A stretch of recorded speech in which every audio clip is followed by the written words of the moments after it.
বাঘের গায়েও শীত লাগার সময় চলে আসলো। শীত পড়ে গেল তো। শীত পড়লেই বাঙালির পিঠাপুলি খাওয়ার ধুম পড়ে যায়। আসসালামু আলাইকুম, কেমন আছেন সবাই? আশা করি সবাই ভালো আছেন। আমরাও আল্লাহর রহমতে ভালো আছি। মাটির চুলো নেই বলে কি আমরা চিতই পিঠা খাবো না? আমার মা ছোটবেলা থেকেই আমাদেরকে গ্যাসের চুলাতে পারফেক্ট চিতই পিঠা করে খাওয়ান। এই যে চিতই পিঠাগুলো বানিয়ে আমার সামনে কত সুন্দর করে সাজিয়ে দিয়েছেন, আপনারা দেখতেই পারছেন কতটা পারফেক্ট হয়েছে। এবং সে মরিচ ভর্তা করেছে, সাথে শুটকি ভর্তাটা ওই দিন করেছিল না। তো আমি লাইভ করেছিলাম, এর জন্য রেসিপিটা দিতে পারিনি পারফেক্ট চিতই পিঠার। আমি দুঃখিত, অন্য একদিন দিব। মা পিঠা বানাচ্ছে, এই আনন্দেই আমি আপনাদের সঙ্গে ভিডিওটা শেয়ার করেছি। কতটা পারফেক্ট হয়েছে, আর অনেক মজা ছিল। শুটকি মরিচ ভর্তা দিয়ে খেতে খুব ভালো লেগেছিল।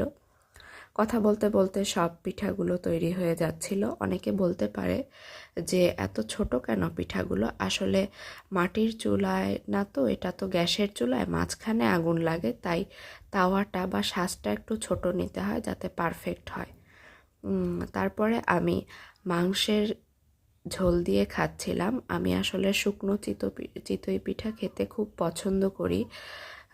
দুধ চিতইটা একটু কম পছন্দ করি, ভর্তা ঝোল এগুলো দিয়েই পছন্দ করি। আচ্ছা, আমি আজকে দেখাবো আপনাদের খাওয়ার পরে যে ফেলনা জিনিস দিয়ে এত সুন্দর জিনিস কিভাবে তৈরি করা যায়। তো এই যে আমি একটা টিস্যুর রোল নিয়েছি।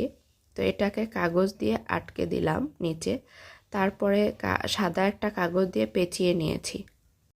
তারপরে অবশিষ্ট কাগজটাকে কেটে আমি মুড়িয়ে নিলাম সুন্দর করে। এই যে আমাদের ভাইরাল ক্লে, এই ক্লে দিয়েই আমি এত সুন্দর জিনিসটা তৈরি করব। তো তারপরে এখানে যে ক্লের টুলগুলো আর 12টা কালারের ক্লে ছিল। ক্লের কালারগুলো খুব সুন্দর।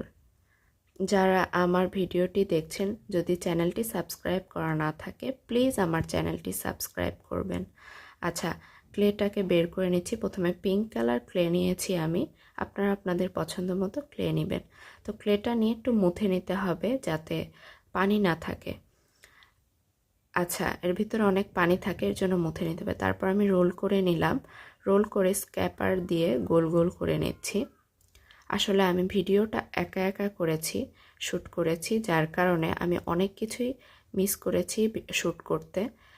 সবাই ক্ষমা সুন্দর দৃষ্টিতে দেখবেন। আমি আর কি আপনাদেরকে একটা আইডিয়া দিলাম যে ফেলনা জিনিস দিয়ে কিভাবে এত সুন্দর জিনিস তৈরি করা যায়। তো তারপরে যে আমি গোল গোল রাউন্ড করে নিলাম হাতের সাহায্যে। 4-6টা মেবি পাপড়ি ছিল। তো তারপরে এগুলোকে একটু টুল দিয়ে কেটে নিচ্ছিলাম, ফুলের শেপ দিচ্ছি আর কি। তো আমার ভিডিওটি যারা দেখছেন অবশ্যই প্রথমেই একটা লাইক ডান করে দিবেন। যার ভিডিওই দেখেন না কেন প্রথমে একটা লাইক ডান করে দিবেন। আর অবশ্যই ভিডিও ফুল ওয়াচ করবেন। বড় ভিডিও হোক বা ছোট ভিডিও হোক, যদি আপনি ব্যস্ত থাকেন তাহলে অন করে রেখে দিবেন। তো তারপরে এই যে গ্লু নিয়েছি, ফেভিকল আঠা। তো আপনাদের কাছে যেই আঠাটা থাকবে সেই আঠা ব্যবহার করবেন।